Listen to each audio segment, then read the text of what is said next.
What in the utter blue fuck are we doing on a Friday night? Oh, I know. It's the double shot Reapers Underground week, as we've been doing the last couple weeks, because everybody just wants to come hang out with me in the underground and all my demons. Tonight, finally, we got Philly the Kid, Phil Messerer of Phillyflix, with us with his amazing fucking movie, Oops, You're a Vampire. And before we get into all that, we're going to talk about the film. And we actually previously did this a little bit. So hopefully y'all did your fucking homework out there and watch the damn thing. So before we get into that, we're going to take a quick commercial break to my brothers at Villain Arts Tattoos. Check it out.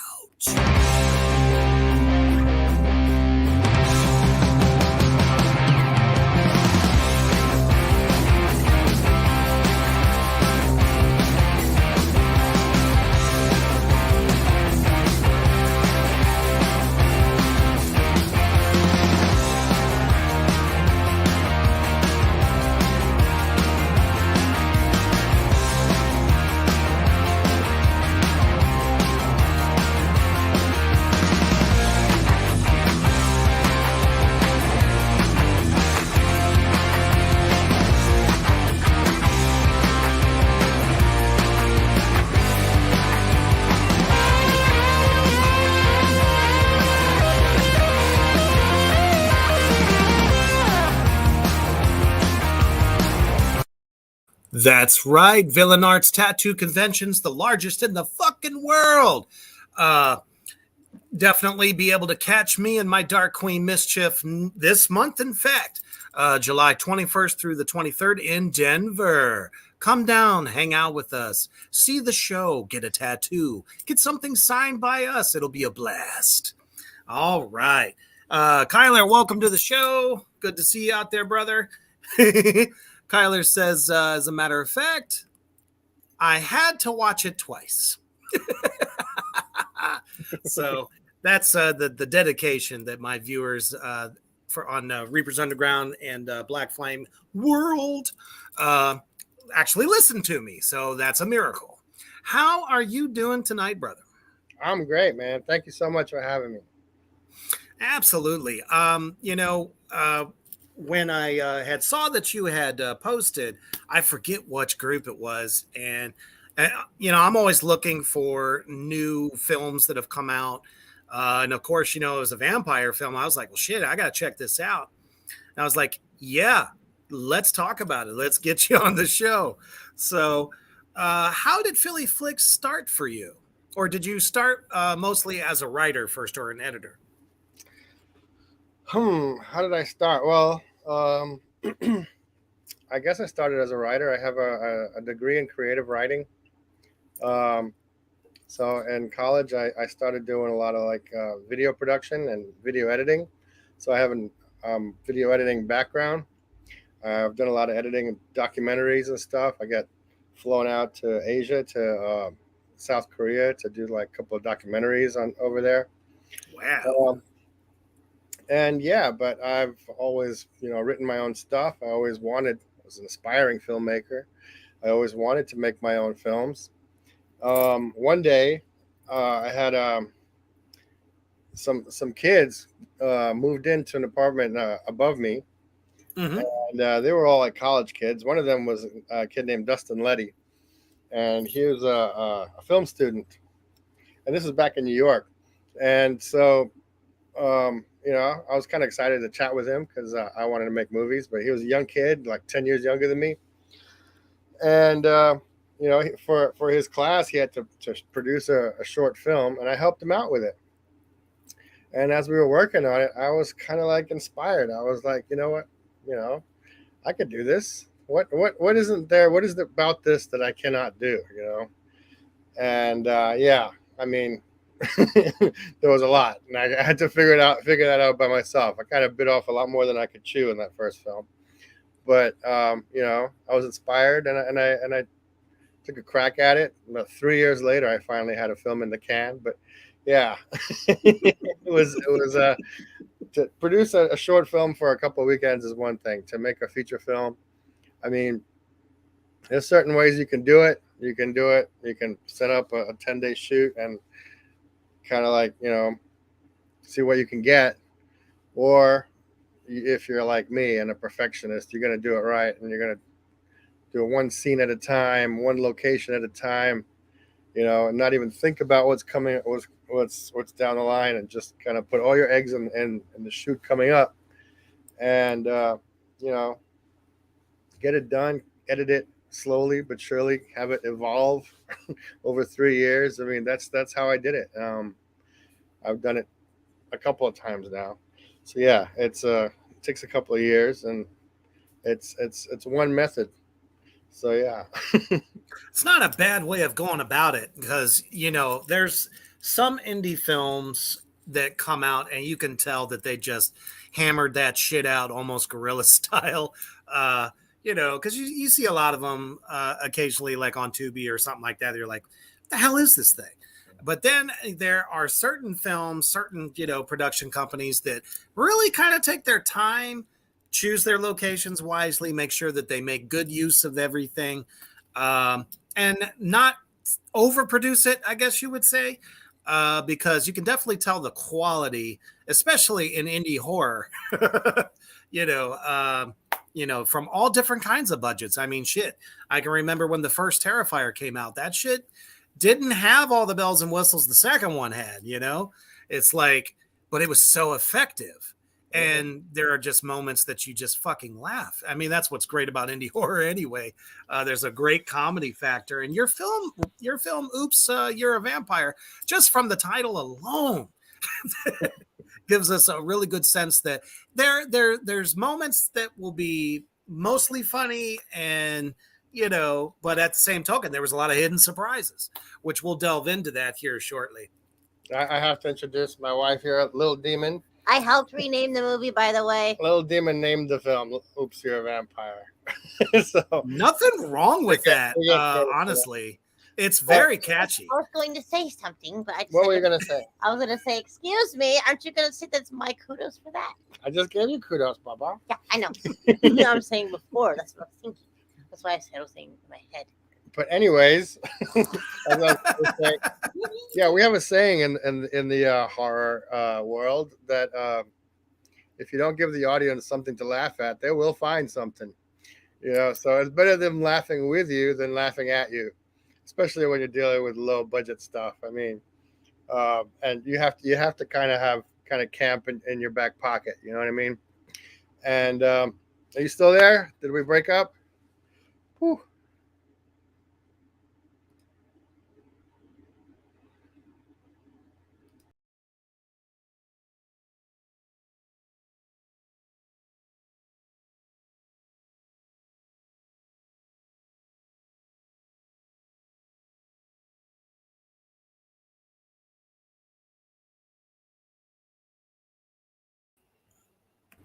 And just like magic, we are back. All right. And a bastard tonight. So Kyler out there and everybody in Black Flame Land typically knows that there's the occasional issue, especially with Facebook. So anyway, So when you're dealing with a low budget like this, one thing I was going to say is treat it. I treat it as if I'm shooting a series of short films. Like I was saying, every shoot is its own little world. That's kind of like you and I were talking about the film earlier, how it has like this roller coaster of emotions. Really does. Yeah, I mean, it also depended on, when I was shooting it, how I was shooting it, and a lot of the times everybody on the set was like, "What movie are we shooting now? This feels totally different from what we shot last week." Plus, it was my first film, and it was my film school. I could have spent that money, going to film school, going to NYU, whatever, and learning to be a director. But I made a film with it instead, and you could see my progression from scene to scene. I could tell you which scenes. Like the very first scene is like the most ambitious scene, I think, was the birthday party, where I actually had I went to a local school. We shot it in a place called Sugarloaf, New York, and I went to a local high school there, and I talked to the drama department, and I got them to get their drama club or drama class or whatever to come and shoot with a scene. So all those kids were all from the same high school, and that was pretty cool. But that was the first thing I ever shot, and I had no idea what the hell I was doing. To see nothing wrong with that. It's raw talent and gives them a chance to see what the whole process is like. Yeah, so to see my progression from that to 3 years down the line, what I became and how, it was run of the mill at that point. What I was doing, everything was second nature by the end of it. But yeah, go ahead. What were you saying? Oh, Kyler out there says he just loves the sets, and I have to agree. Everything you picked, and I'm actually kind of curious. Where did you shoot this film? Yeah, so most of it takes place in one house. Right. The house belonged to a friend of mine. Her name was Kim Rubens. This was her parents' house. They were an old couple, and they agreed. And then, a week before the shoot, they suddenly got cold feet, and we were almost had to scrap it. And then oh shit! I begged them, and I said, "Please let us do this. Let us do this." And so they said, "Fine, okay." And it was a tiny little crew. It was just me and. It was basically a 3-man crew and 4 actors. You know what I mean? Right. Most of the time, an actor was holding a boom mic. That was my production. Along with the length of time that it took to shoot, people kept calling it American movie. What's his name? Mark something or other, who made it Coven, which is one of my favorite documentaries with Mike Shank. So this was my own little Coven, and people were like, "Is this movie ever going to be finished?" Mm-hmm. So that was one of the sets, and yeah, I take my art direction very seriously. I spent a lot of time in garage sales and I shot this thing myself. So you'll see a lot of depth of field. I want to see the backgrounds. I want to see the sets, and I like to. Especially for some of the slower Gothic shots, I want the eye movement around the frame so that you can actually study it and get a feel for it. The look of the thing was very important to me. My second film is completely different. My first film, I was so nervous about losing control of absolutely anything. So sure. Everything had to be very tightly controlled. The set had to be, there was one set that I had to control everything. Very few actors. I was afraid actors wouldn't show up, and I was in controlling every little shot. I was terrible director in the sense that I would give my actors line readings. I would tell them how they should read their lines. I had a lot to learn. And as a result, the film does feel kind of stuffy. You feel my presence all the time. You feel like, there's this guy's voice. This guy's showing you something. My second film is almost the opposite of that. It was 13 different locations. It was 40 different actors. And the first film, everything was storyboarded. Second film, I was just completely off the cuff. So I wanted to make absolute opposite kind of film. It's very different. It's called The Underbelly Blues. I'm going to re-release it as 13 Bad Guys next year, probably. Nice. So, yeah, it's a very different kind of film. It's like a Tarantino comedy caper. It's kind of a Tarantino satire. So and it was produced with which those are great anyway. Most of the actors were stand-up comics, and Nice. I got them. I didn't even write a script. I got them to create their own characters, and then we would get together every Sunday at the Comedy Store in LA, and we would do like 4 hours of improv, and I would film everything, pair them off, give them like improv exercises, go from A to B type thing, and you know, and Those are always fun. film it. And like the gold that I got, I turned into a script then. So it was a very interesting kind of experimental thing. But like the stuff that they were giving me, these guys generate content on their own every single night, you know, getting in front of an audience, and they were loving just an opportunity to create a character of their own. So yeah, my favorite thing in the world absolutely is working with actors and creating characters with actors, and really, you know, experimenting, watching the evolution of that actor. And with Oops, yeah, we had the three ladies who were all very different acting schools, and I could definitely tell. kind of clashing in many ways, but kind of in a good way, though. yeah, but we did a lot of rehearsing before we shot. Mm-hmm. And for me, the most important part of that rehearsal, sometimes we would get together and we would do very little rehearsing. I would just let them hang out and chat, and I watched them kind of become a family unit, which is something I think that really comes across in this film is the familiarity, you know, for lack You of could a feel better it. word. Yeah, You really could. these people knew each other and felt each other, and were, you know, there was very little acting involved in a sense. They were very comfortable around each other, but the stories of the acting goes deeper than that. Like the actress who plays the mother, Jojo Hristova, Yes. she was only 29 years old when we shot that. Yeah, and the actor who plays her son was 32 years old, to give you an idea. And she Wow. is like, she's like the bubbliest little thing you can imagine in real life. She's tiny. She's about 5 feet tall, and I kind of figured. yeah, and she just talks a mile a minute, and she's like always smiling and laughing, and she's a little, you know, little firecracker, and she would turn into this mother.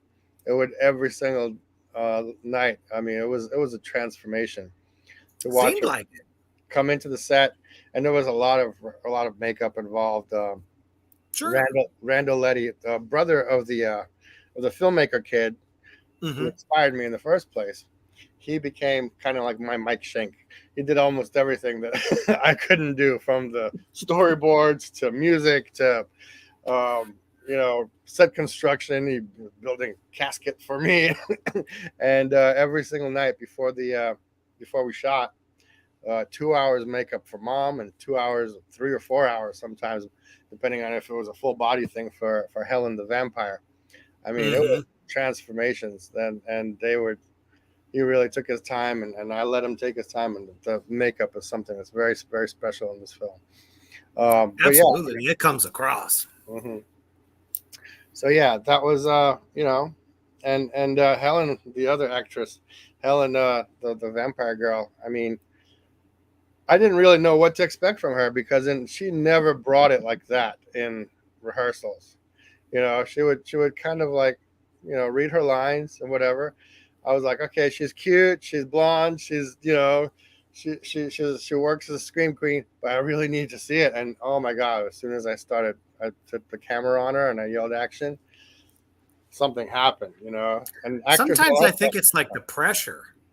I don't know. Sometimes the actors, real actors, you know, they show up when they need to. And yeah, every single night she just blew me away. I was not expecting that performance at all, because I'd never seen anything even close to it in rehearsal. So it's interesting, you know. The girl who plays Laura, her sister, The goth girl. the goth girl, yeah. I mean, she's awesome. Her personality just comes through. Oh, she sold that shit. Yeah, I mean, she really is that character in real life. So in so many ways, That tends to help. she showed up for audition, and I think on my Facebook page I actually have her audition tape. on the Facebook for Oops, You're a Vampire, and you could see like this kid came in. She's just so precocious, and she looks like she's 15. She was like 22. Both girls were like 22 when they shot, but they're supposed to be. Jeez. They pulled off a much virtual. younger appearance, that's for sure. Yeah, and so she's also a writer, and she wrote a lot of the dialogue herself as well. Um, that she was, like when she's doing the ritual, she's like, there are ways. That shit was so fucking funny. Well, I'm sitting here going, okay, it's like the typical, I dabble in witchcraft, so I'm going to try to put a spell on, my sister that I can't stand. And then she says, that she wants her like bleeding from her ass or whatever the hell it was. I'm sitting here going, that's phenomenal. Anal acne. Get it for free. And I think anyone watching would have just ate that shit up like candy. Oh, it was so cool. Because I was expecting something so different. And all of you out there in Black Flame Land who better have watched this before tonight. All right. You know what I'm talking about. If not, we'll tell you where to see it. So, yeah, just the look, the aesthetic, perfect house, definitely gave it like an older person's house, oh, yes, Kyler, we know that you know. Yeah, I was definitely going for like an American Gothic kind of a look to it, and look and feel, and I think we achieved that. I think that house was very creepy in that sense. Plus, it's a Bulgarian. Mom is a Bulgarian immigrant, so yeah. I wanted to give them a sense of isolation. I'm a Russian immigrant myself, a first generation. So I came here when I was 7 years old, and growing up, this family really is based on my family in so many ways. But the one thing is like the isolation that you feel as an immigrant family without the extended family of cousins and aunts and uncles and stuff. You really have just your immediate family around you, and you get that sense of aloneness that this family, all they have is each other. And and what that means and how close you become and how you have nowhere else to turn to. At the end of the day, this movie is the main theme is what would you do for love? How far would you go to protect your blood? Because blood is thicker than water, right? So, yeah. Oh, absolutely. And of course, we're going to get into that as well. Basically, I mean, that's just totally captures what is happening in this film. So, and I actually found myself going, because I've watched every vampire film known to man, TV show, whatever. Unless it was crap, then I just didn't. I was like, fucking forget it. But this was definitely something that I could get into, as well as a lot of you out there in Black Flame Land. If you have not seen this film yet, it poses the question: how far would you go for a loved one if suddenly they become a vampire? So was that kind of like before, like how you got the idea to do this film, to do a vampire film? Well, it's definitely something we haven't seen before. Exactly. Yeah, I wanted to do something different. There's not that many vampire films that I like. Vampire films are usually very operatic, very romantic. There's a lot of they're not nice. Sparkly, exactly. I tried to avoid sparkly. That person man. I mean, great. You made $1 million fucking writing these novels, but damn it, vampires don't sparkle. They're not nice. They don't love you. They just want your damn blood, people. That's why I'm glad you used Anne Rice instead of Twilight. Yeah, Stephanie Meyer, who wrote Twilight, is a Mormon, and there's why you paid homage in the film? That's why we have a whole Mormon.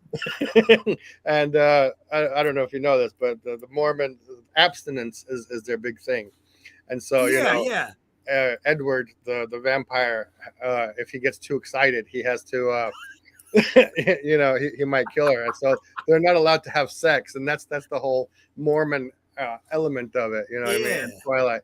So a lot of people don't realize the undercurrent going on there is a whole, teenagers don't have sex element, a Mormon element to those texts. But yeah, so we had some fun with the Mormons in this film. It was my favorite fucking part because I'm like, I hate those assholes when they show up on my doorstep. And do you have time for the good word? I'm like, well, I have the dark word. Would you like to hear about that? And then they go the fuck away. But in this case, they end up becoming pate for their daughter. The sequence there, like, was perfect. That was like the first big scene that I shot in the house. And that week I was supposed to shoot half the film. I had planned out all these things. I was going to shoot that whole. Are you there? Am I losing you again? No, I'm here. Okay. So I was going to shoot half the film in 1 week, and after about 4 days, I had the one scene in the can, and I realized that I was not the kind of filmmaker that I thought I was. I was kind of a fucking Stanley Kubrick kind of filmmaker, where I had to have everything absolutely perfect, and all these funky little trick shots, like under the fucking, what do you call it, rocking chair, and all this stuff that I was just like. And everybody was like, dude, you're not fucking Stanley Kubrick. You don't have that kind of budget. And I was like, I don't care. This is what I want. It's indie horror. 4 days later, these actors are still there shooting that one scene. And that's when I realized that I was in this for the long haul. And I was like, I had to sit down with my main actors. I said, look, if we're going to do this is going to take a couple of years. I'm gonna bring you back every couple of weeks, a couple of months, even whenever I could get everybody together, and we're gonna shoot a scene here and a scene there, whenever we could get this fucking house. Right. I mean, that had to be challenging. Yeah. Well, I gave them some cash. The family, the old couple, they fixed up their roof. At one time, you could see like the shingles are all fucked up on the roof. I fixed up their roof. In the wintertime, we we fucked up their plumbing because their plumbing froze. You're not supposed to use it in the winter. This is like an old house in the middle of nowhere. I had to fix that. But like if you look at the a lot of the action happens in the basement. Yeah. Those kind of Victorian old houses, they don't have any fucking basements. So if you look at it, I had a feeling. Yeah, so I mean that was a whole other set, and that was an apartment in Brooklyn where I was living, and downstairs it was like a little townhouse. I was renting the first floor. The guys upstairs were renting the second floor, and downstairs there was a fire in the house, and half the fucking building burnt down, but the landlord had all this insurance money, was gonna rebuild it, so he told me I could destroy the basement, and I was like, yes. How awesome is that? Yeah, so I went down there. I get to make a movie and break shit. I had the basement for like a week where I covered it in blood, and had the time of my life down there, and hell yeah, that was some of the most that was like some of the most accomplished directing that I did. I think by then I was in my own. And one funny little anecdote is so I left the place, and I thought they were going to tear down the walls and all the sheetrock and whatnot. They didn't even wash the walls, and I had to put all this blood, which was like made out of Karo syrup. You don't know, most of you guys would probably know how we make fake blood in this world, and they just painted over it in white. Come the summertime the next year, there was this nice, like, a little white girl that lived there, rented the basement, and all of a sudden, she was like a church girl, and all of a sudden the wall started bleeding. Blood started seeping through the walls. She ran out of the house screaming. She thought the place was possessed, and it was great. But yeah, oh man, that was the other main I need an old priest and a young priest. That's badass. Yeah. Oh man, that would have been. I would have paid $10 just to see that. If you watch the film, That's you'll see what I'm awesome. talking about. You can just imagine those walls starting to seep through, the blood starts. Oh yeah, I mean you guys did it up down there, man. Holy shit! And those sequences were fantastic. Well, Um, for those who haven't seen the film, Helen the vampire, she's a nice little church girl. She's a vegetarian. She she's a valedictorian, and she's a vampire. And in the she, most unique way, yeah. I So might add. the mythos is completely original. You have to. I'm not going to spoil it here, but uh, she she can't bring herself to feed or to kill Yep. people. So what happens is she starves herself, but she's like a junkie for the blood, and gradually until to the point where she completely loses all reason and becomes a monster. Becomes it's taken from Anne Rice. A blood drained vampire becomes a Mm-hmm. beast. He has absolutely no reason and can't see and will attack and turns into a creature of the night. And so she rips them apart. She doesn't just drink from them. So when she rips them apart, yeah, the fucking place is covered in blood. So that's that's it's not a romantic story at all. No, not at It's all. and definitely by far the biggest inspiration is Anne Rice. Kyler says, I think your vampire fangs are the only ones that make me uncomfortable. And Well, I kind of have to agree because we've never really seen anything quite like these. It's almost like a serpent yeah, if ever there's where a it's sequel, behind everything you, else. you'll learn. I take a lot from the natural world. My uh, so like the mythos itself is I try to take most vampires are supernatural, and that's what people focus on is Right. the evil aspect of it. I try to take from the natural world as much as possible. I try to make the supernatural natural. So a lot of it is based on the animal kingdom, such as the cuckoo bird and yeah. And if there's ever a sequel, which I have written, you really understand where the serpent comes from and where the serpentine element is stems from. So yeah, she's basically Ooh. they descend from the top of her mouth and she um, is supposed to inject a venom that paralyzes the victim. Mm-hmm. But we don't see that in this film because she doesn't really quite do that. But that's how my vampires work. They're very serpentine. Yeah, that's definitely not something we've really seen. Maybe they kind of sort of touched upon something similar with Blade 2, with that like Reaper strain, I think is what they were called. Hey, I have my own strain. But, where they almost kind of get paralyzed and can't really do anything. But no, I love that element more. And even the lore behind it, I think would just be killer as hell. Because, the film, the way you left it, in my opinion, and probably most of my viewers out there that have watched it, you bastards, you better have done it, is that it definitely felt like it wasn't finished. There was more where she could, go on this journey. And then that's where kind of like where it all comes from and yada yada could really make for an awesome sequel to this thing. Yeah, Of course, I will have to send you my IMDb. I it's would love to definitely be killed or just in it, period. it's definitely open ended. We actually shot a lot more for the film, but when I was editing, as soon as what happens at the end, I said the story might not be over, but the film is. If Right. it makes any sense. This is just you just can't do anything past this. Everything else would be so anticlimactic, and you end it here. And yes, you do want to see more. You do want to know what happens, and a lot does happen. And there's a lot of unanswered questions. You really feel like in this little town, there's something going on. People know more than they give off, than they lead on. So and but yeah, we'll see. I mean, if this thing makes any kind of money, or if I'm able to make a little splash, it would be a fun little.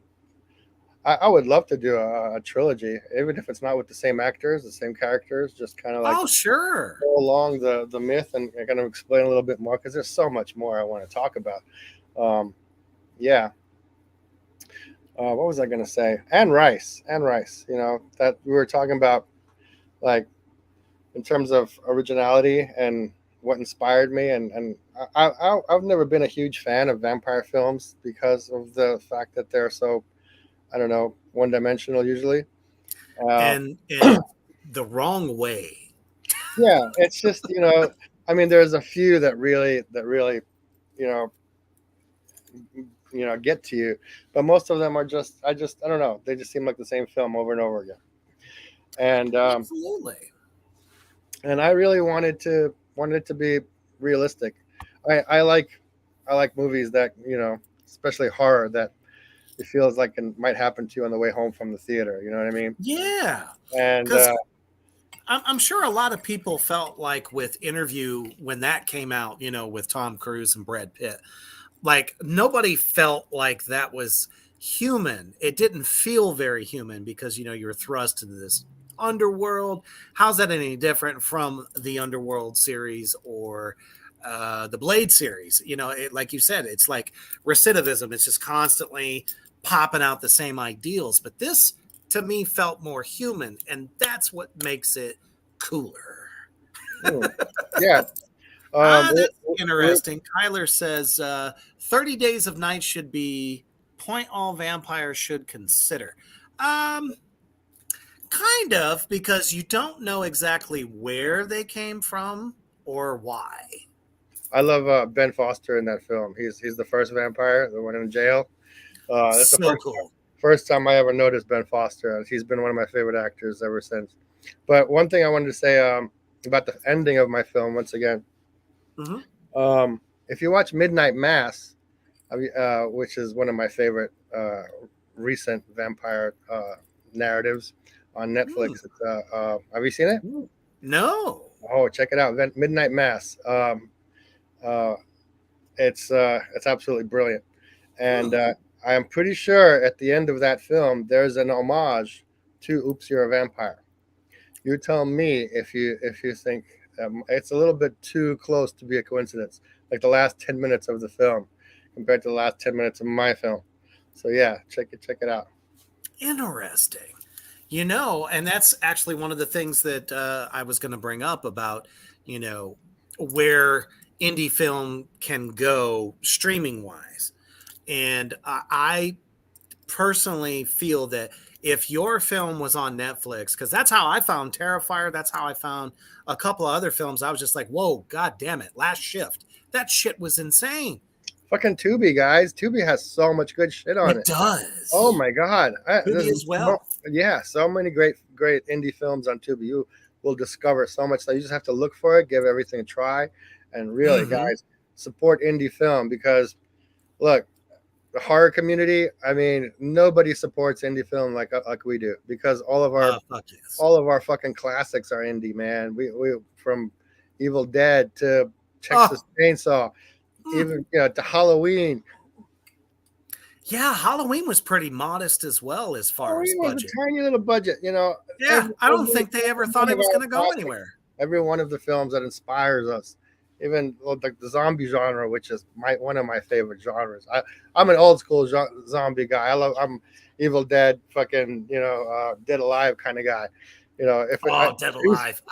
Zombies should be laughed at. If you're fucking got melodrama with zombies, it's very hard for me to take seriously the Walking Dead shit. But George Romero, fucking Night of the Living Dead was made for like 20 grand. Come on now. So and I think our niche audience is the most approachable and the most appreciative of somebody just pulling up their fucking sleeves and stirring up some Karo syrup and throwing it on the wall type shit. So it's absolutely. As a matter of fact, I have my very first film coming out August 29th. And I just had the cast and crew on last night. Attack of the Corn Zombies. Nice. And we shot that shit in nowhere, Illinois. But it like totally transformed into 1969. And then there's all of us fucking zombies. And I mean, I ain't going to give much away because I want everybody to be surprised, but you would love this film. And, it's like, for streaming, have you tried to push this out to any of the streaming platforms yet? It's on Tubi. And it's on Tubi, guys. And it's on Freevee, Prime Freevee. So it's absolutely free. It's out there. So go check it out right now. If you have Prime Video, that means you fucking have Freevee, so you have no excuse out there. Actually, anybody can watch Freevee. You don't even have to. Oh, shit. If you have Prime, you can watch it without commercials. But Freevee which is where I watched it. Freevee is for everybody. Yeah. So the film is out now. It's being distributed by an up-and-coming distributor. Very cool. They're called Lionheart Distribution. Okay. Headed by an individual named Jerome, and he helps me out, and very, very cool distributor. Every day I talk to him practically and tell him, because we're trying to do like a whole viral marketing push right now. And Jerome Kershaw, if you have a very cool indie horror flick, I would recommend him. He's got some good connects these days, and he knows how to push a film. Plus, he's got a good deal. My other film that I got to deal with, I signed a terrible contract. This is for filmmakers right now. Make sure that their P&R budget is no more than $2,000. You should be seeing a check from them in the first year. I never saw a check from my other film because I signed a contract that said that PR was $50,000. The film was never going to make 50 fucking grand. Okay. And so I didn't know what the hell I was doing. I got fucked. And so that contract has run out. So I'm going to re-release that film. The Underbelly Blues is going to be called 13 Bad Guys. It's a very cool little film. Check it out. I made an entire transmedia universe around it at 13badguys.com. Check it out. It's pretty fucking badass.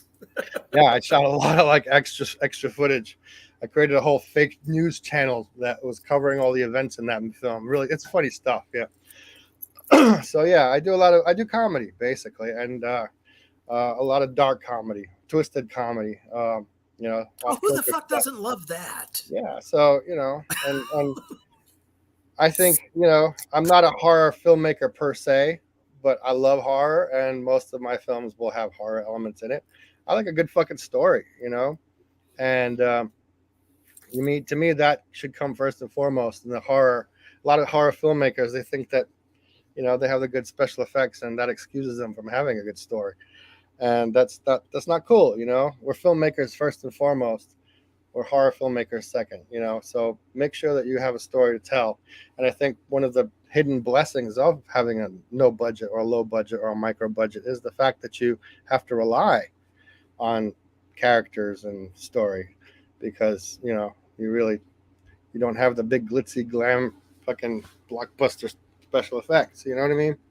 So yeah, I mean, I can even say, just from myself being an indie actor for horror films, is I want it to be successful, so I'm gonna work my fucking ass off on set, because if I'm not giving it 100%, nobody's gonna want to watch the fucking thing, know. And I think if every actor could be that way, you know what I mean? Mm-hmm. Shit. Remember, when you're shooting, especially for directors, man, make sure you don't go home regretting shit. No, worst fucking thing, man. So be prepared. Go there, and at the end of it, have a great sense of satisfaction that you fucking did everything you could.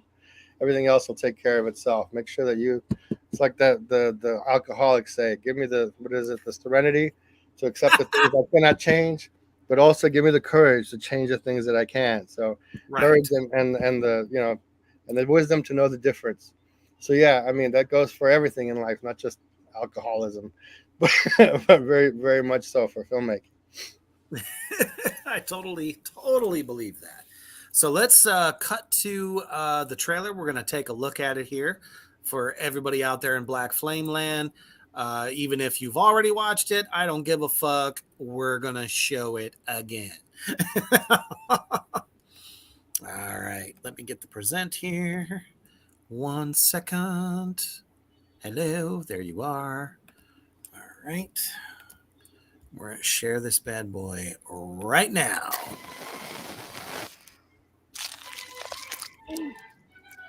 Mom, Laura's eating at me again. Laura, stop it. Welcome to my life. And that's my twin sister. Never done a bad thing in her life. Enough reason to hate her. Snarls of sister's hair. Blonde and beautiful. Sit down here.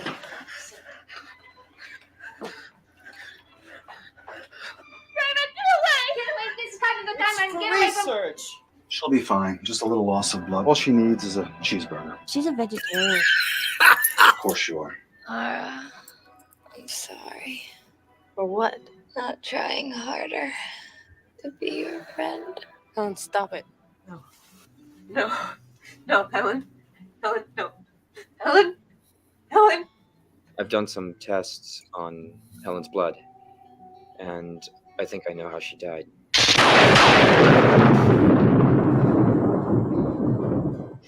You did this to me, didn't you? I honestly have no idea how you became a vampire. The new blood cells are dying too. What are you saying? She needs blood. Good morning, madam. We're from the Church of Jesus Christ of Latter-day Saints. Oh, Black Forest. My favorite. Tried it to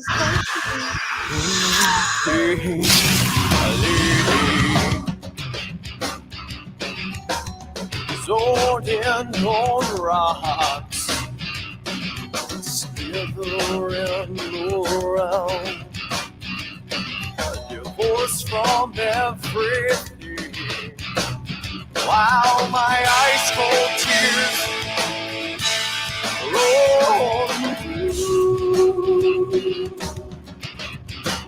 But I am a hypocrite, so are. All right. So, yeah. Damn it. If I'm in the hospital and some doctor comes in and goes, he'll be fine. Just needs a cheeseburger. I'm going to fucking sue your ass off. It's one of probably my all-time favorite lines from this film. Yeah, I mean, just in that clip alone, there's just so many twists and turns, people. If you have not checked this shit out, share this broadcast out to anyone, anywhere that's a vampire lover. I'm telling you, you're going to dig this shit. And I really didn't see it coming with that shopkeeper. Sure didn't. That was just one twist, and I'm not giving it away, of course, that I just thought was fucking brilliant. It was really, really good. And now, since some of the things you talked about, as far as like where this vampire virus, basically comes from, there was just a glimpse in there where he was moving his little finger over the serpent. And I was just like, there's the key. That was an Easter egg. I found it. Brilliant. Awesome. So, and that's on YouTube, guys, but I'm telling you, go to Freevee or Tubi right now. Catch this film. It is definitely what I like to call a diamond in the rough, because My favorite vampire film ever. honestly, right now, I've been watching it constantly. I have it in my rotation. Who's your favorite character? And it's like, that was a couple of other things I was going to say too. I thought the character of the brother was brilliant and hilarious at the same time, because he's like this fucking major scientist and he's got this whole lab in his fucking room. And it's like, do you have credentials, sir? Or are you just doing this as a hobby? He's an elevator. He's Yeah, I kind of got those vibes. He's like, I can test your shit. I will find this out. Yeah, I'm a huge Reanimator fan. So, that was who the fuck ain't. Yeah, that was like one of the last little sets I created, and it was just a throwaway. I wasn't in the script or anything but I created a little set to show his room and show him at his desk and playing with his giant rubber band ball and stuff. And yeah, kooky little character there. and he doesn't have a whole lot of lines. We actually shot half the film with another actor, and he's got so few moments with the other actors that I didn't like what the other actor was doing. It's a tricky part. It might not seem like much, but if that character is not sympathetic, he can be very unsympathetic, and that's what was happening with this other actor. He was making this character really unpleasant, and I didn't want it to go that direction. I wanted this guy to be kind of kooky and quirky and kind of lovable and autistic, but I didn't want him to be. I didn't want him to feel evil. I didn't want anybody to be evil. Everybody in this family is just like us. There's nothing particularly, it's kind of a, intraordinary story. Something extraordinary happening to intraordinary people. And they're just like us, It's got the basic recipe for the dysfunctional family in this country. Yeah. You have a dad that leaves for no apparent reason, You have the mom that's like, oh, my world is falling down around me, but I have my children. Classic midlife crisis. It's just like classic American midlife crisis. Bye. Very much so. How many dads do that? In their 50s. I've given you people enough of my life. Time to go and relive my 20s. That's what happens. That's how I kind of saw that guy. And he's forgotten about. He's right. He doesn't deserve to be in the story after that. In a sense. And exactly. And I think that, it's a great kind of homage to the 80s too, because how many horror films did we see kind of centered around high school kids? So, you had the classic, oh, she's gorgeous, she gets all the accolades, all the boys want her, we see that in The Party and all that. And, she's the outcast. I mean, sure, it didn't go to great lengths to really play that out, but it just had a real nice kind of coming of age feel to it into one big ass nightmare. And that's what this does. In terms of being a teen film and being relatable to teenagers, I mean, look, Hollywood in general, I love old Hollywood, and I like to, when I'm around my film people, not just horror people, I always point out a little film called Rebel Without a Cause. Yeah. And I ask people if they can name me 5 films prior to Rebel Without a Cause that were targeted towards teenagers. And you're going to be hard pressed to do that.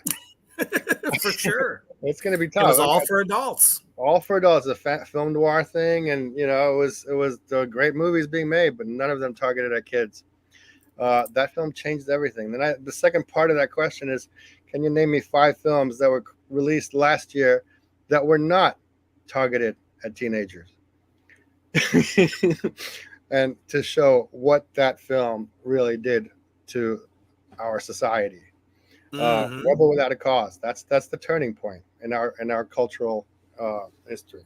So yeah, this film is definitely a Rebel Without a Cause branch. You know what I mean? If the tree branched out, this is I dig it. Place where it would go. So yeah. And then of course, the music in this film is over the top fucking stellar. Every scene had, I don't know how you did it, the perfect music to fit what was going on. Mm-hmm. Anything from classical to metal, suspense, thriller, whatever. It's all the way through. Who did the scoring on this shit? There's only 2 pieces of music that were actually original. Most of it is classical music. I'm a video Which editor. I love. Right, I come from an editing background, so I edit absolutely everything to music. If you put some music on anything, it comes to life. Mm-hmm. Filmmaking 101. Put music behind your story, and otherwise you're just sitting there and everything feels kind of awkward. If there's no music, bring music. Now I don't care what it is, even if it's just one note, even if it's John Carpenter, you know what I mean? Yes.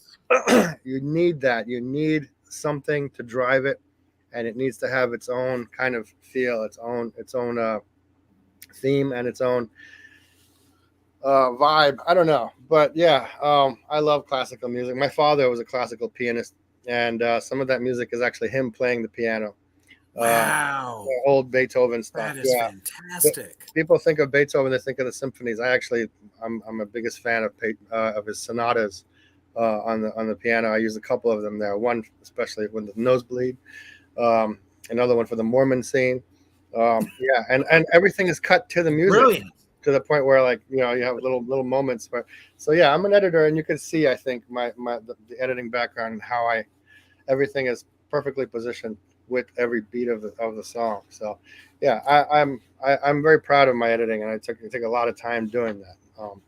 By the way, that Mormon scene that you like so much, the notorious Mormon scene, and I say that tongue in cheek because it is an homage to Hitchcock's film Notorious. I don't know. Oh, if you know yes. the coffee cup scene. I actually shot for shot copy that scene at one point where the poisoned coffee cup. So yeah, I mean, if you're a Hitchcock fan, watch that film, and when we watch this scene, you'll see kind of like what I'm playing around with there.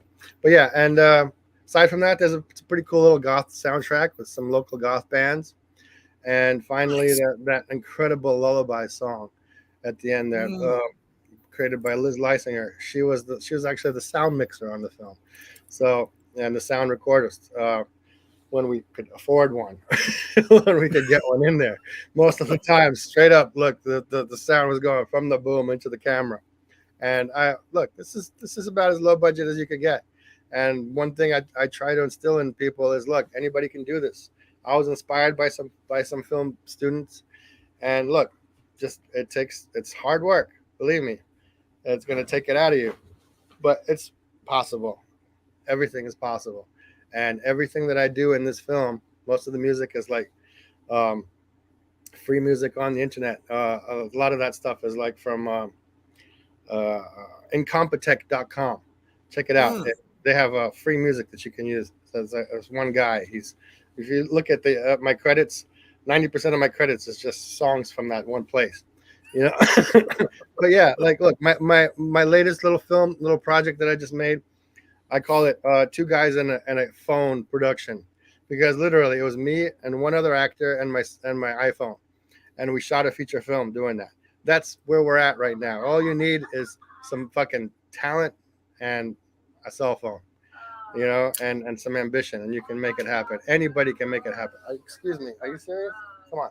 And that's definitely one thing that I was going to say is, writers who get into the director's chair, I think turns out, and this was something I discussed last night with the cast and crew of Attack of the Corn Zombies. Writers who get behind the camera, I think is good. It's just me. You can tell me to fuck off out there in Black Flame Land. That's fine. I think that writers that do the directing for a film, it captures that story so well because you already had that vision. I don't know. What do you think of that? I don't know. It's a craft. Every film that I know, it's a craft that going all the way back to Clive Barker. It's a craft that takes honing, like any craft, like the craft of writing. A director who has never written is going to write a shitty script. That's so true. A writer who's never directed is going to take some time to become a good director, may never become a good director. They're two very different, specializations. A writer sits there and never talks to anyone. Directors have to constantly talk to people and, interact with actors and stuff. If you can work with actors, I think you could become a good director, because a lot of people on the set will take care of everything else. I unfortunately had to shoot my own film. Like, you'll see my credit there in the beginning. It's just like I throw everything out there. This is everything that I did. Yes, Philly the Kid did everything. But yeah, you earned it. I did it, so why the fuck not? You know, I got some credit for it. But yeah, you know, I I think some actors, some writers would make excellent directors. Some actors make excellent directors. Some actors make terrible directors. Jack Nicholson was an awful director. One of my favorite actors. You know what I mean? It all depends. Marlon Brando was a shitty director, and he was one of the great actors of all time. Right. You know, Well, so- it's one of those things, stick with what you're best at, yeah, I wouldn't or want to see Stanley Kubrick doing any acting. You know, I don't. and I don't even think that, he would want to be seen on film because he just doesn't have it. Just because it's in his mind doesn't mean he can actually perform it. Well, I've done very little acting in Underbelly Blues. I had to create a part. I had to do a part Mhm. because the actor didn't show up. Oh, shit.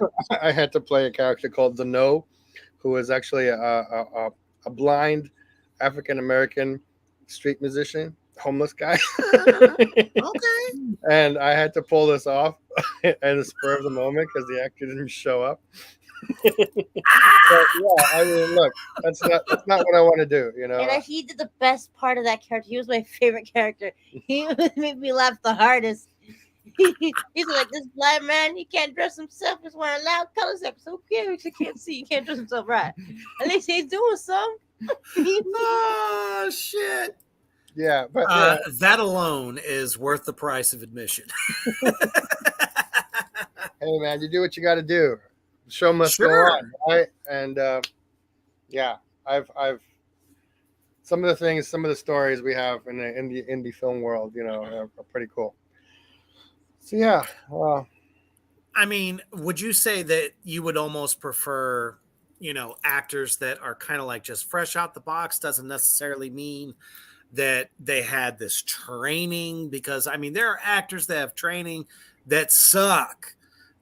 Which would you prefer to work with? no, I mean, I think anybody would want to work with a professional. You don't want a plumber who's never fucking turned a screw in his life to come to your house and fix the drain. You know what I mean? You're working with professionals.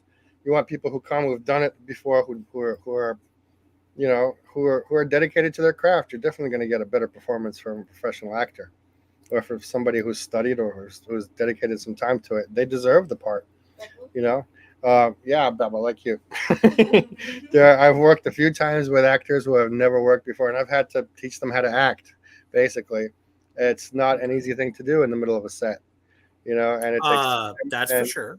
you know, so you know, it depends. I mean, sure, some actors are so set in their ways, they're kind of hard to mold into, and you know, I hear Edward Norton is a fucking nightmare to work with. You know, he just won't. I've heard that as well. Yeah, he just won't. He's not receptive to direction. You know, he does That's his own fucked up, thing though. no matter what you tell him, and you're like, okay. I've worked with actors like that who are, I'm like, okay, you're gonna get what he wants you to give you, and that's it. You know, and they think that they know better than you, even though you wrote the fucking script and whatever. But look, I have so much respect for the acting profession. It is so sacred to me. You know, but I would like some respect as well from the actors, from my. I mean, that's what builds a family on a set. Yeah, absolutely. You need respect, and if you don't give people respect, people aren't going to work with you, no matter how fucking good you are. You know, a lot of it is just having a decent working environment. And one of the reasons I had to get rid of the other actor on this film was because he really wasn't, you know, meshing with the other actors very well. If you don't have, you know, if you don't have some chemistry there, or if the chemistry is negative, then man, it's hard to work in a shitty environment, no matter what kind of work you do. Oh hell, nobody wants to. But especially a creative environment, a creative work. JD says, who is the biggest actor you've acted with or worked with, actually? Oh goodness, I haven't worked with that many big actors. A couple of actors have gone on to be a little bit bigger, but Randall Malloy, I worked with on. I definitely know that name. Yeah, he's pretty cool. Jamar Neighbors, who lately became, I introduced him, but he became much bigger later as a comedian. But yeah, Right. I mean, I'm an indie guy. Sorry, guys. If you're looking for to see a 6 Um, degrees of Kevin Bacon, I don't even know if you could get me there. no, most of my viewers know that, you know, the indie world has its superstars also. Just because they're not considered A list Little doesn't make Demon them any. is a TikTok celebrity. They have like 80,000 followers on TikTok. So Well, shit. that's the biggest celebrity I've worked with. However, you can get it. And You we're just know, wait. We have a film coming up, which Little Demon is going to blow your mind. Remember Little Demon? nice. Yeah. As a matter of fact, let's go ahead and plug anything that you got coming up that you're excited about and want everybody out there to know. Well, yeah, we're putting together a project. It's called Sick World, and it's kind of a Mad Max post-apocalyptic scenario. I don't want to give too much of it away, but yeah, it's a pretty cool little storyline, and that's what we're putting together right now. We haven't started filming it yet. We're still in the preliminary stages, but yeah, nothing really to plug yet. Okay. But yeah, 13 Bad Guys should be coming out soon, and that production I was telling you about, the two guys in a phone, that's called American Hitman. That should be coming out next year as well, and it's probably the same thing on Tubi and stuff. American Hitman with an incredible actor, just me and him, and just a phone and yeah, and he's basically a hitman who's dying of cancer who decides to do a tell-all, show-all. It's a mockumentary. It's a found footage kind of project. So yeah, That's awesome though. Yeah, it's a pretty cool little story. And it's once again, very dark comedy, kind of reminiscent of Man Bites Dog, a little French film. If you haven't seen that one, Hell yeah. Yeah, it's also very different in a sense because he is just such an incredible. He's like 7 feet tall and like 400 pounds, and he's a menacing dude, and he's an incredible actor. And he died. And I thought I was menacing. Shit. Yeah, he died last year. So. Jojo Hristova, who plays the mom in Oops, You're a Vampire, also died. So this is, unfortunately, you won't be seeing her again. But I'm glad that I was able to create a stage for her to create that amazing character, very memorable character. One time in her life, she got to really show off her chops, and she's an amazing actress. Yeah, that's really, very sad to hear that. Yeah, that's really the thing that I'm most proud of as a filmmaker. For Underbelly Blues, we had 40 separate actors, up and coming comedians, who are all incredible. I mean, you cannot, in Hollywood, you can't fucking throw a rock without hitting a fucking brilliant genius performer in this town, and they're just not getting the shots. They're not getting the chance to show themselves because Hollywood only works with their little Rolodex of A-list and B-list. You know what I mean? So many people. So many people on the outside looking in. That's finally another little documentary I've got coming up called Hollywood Hustle. It's a short little documentary, about an hour long, about also a comedy about actors, filmmakers, musicians, whatever, who come to Hollywood and try and make it. And this kind of follows them around what they do to make ends meet while they're chasing their dreams. So that'll be awesome. Yeah. So yeah, man. So out there in Black Flame land, Reaper demons, if you haven't checked this movie out yet, you need to. It is definitely by far one of the best adaptations of, most creative, let's say that, taking the vampire genre to new heights. That is, Oops, You Are a Vampire, and we can find that to new depths. I'm sorry? New depths. New depths. I just across the fucking board. I don't know what else to say about it. I love it so much. I've watched it like 6 fucking times. Wow, really? That's I'm dead serious. My vampire flicks don't have to be serious. If I want serious, I'm going to watch motherfucking Sir Christopher Lee as Dracula because he wasn't attractive. He was a beast. And that's why I always say he was the greatest of all time as far as Dracula's go. Agree, of course. Yeah. Oh, man. And of course, anytime him and, oh, man. Well, but Christopher Lee is my favorite.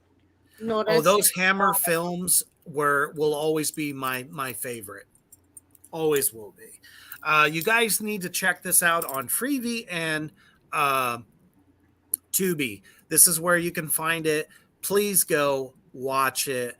You will not be regretful for checking this thing out. It is so good.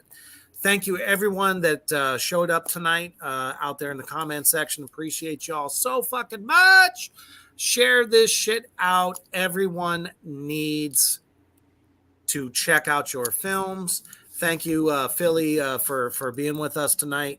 Thank you so much for having me. Blast. And thank Definitely you for hang supporting. around if you can afterwards. Thank you for supporting indie horror, dude. Thank you so much. We can't do it without you, without people like you. Because Hollywood has the funds, we don't. So we really need. I disagree with that. We rely on the the fans to share and tell all and see all. We rely on the people. The masses. Absolutely. Grassroots. We're all one big happy family in the underground, and we got to support each other, and I always will. Anytime I see what I feel everyone needs to know and they don't know about it, damn it, that's what you're gonna get. And everybody knows that I highlight the best in underground entertainment, music, film. Shoot, I even had Sideshow on. It doesn't matter. If you need to know about it, guaranteed the big bad devil daddy himself will let you know. So, as you are about to lay it down for the evening, and you're putting your footies on, you're getting nestled up on your pillow, hopefully a vampire you're thinking will come and suck your blood. The most important thing is stay heavy.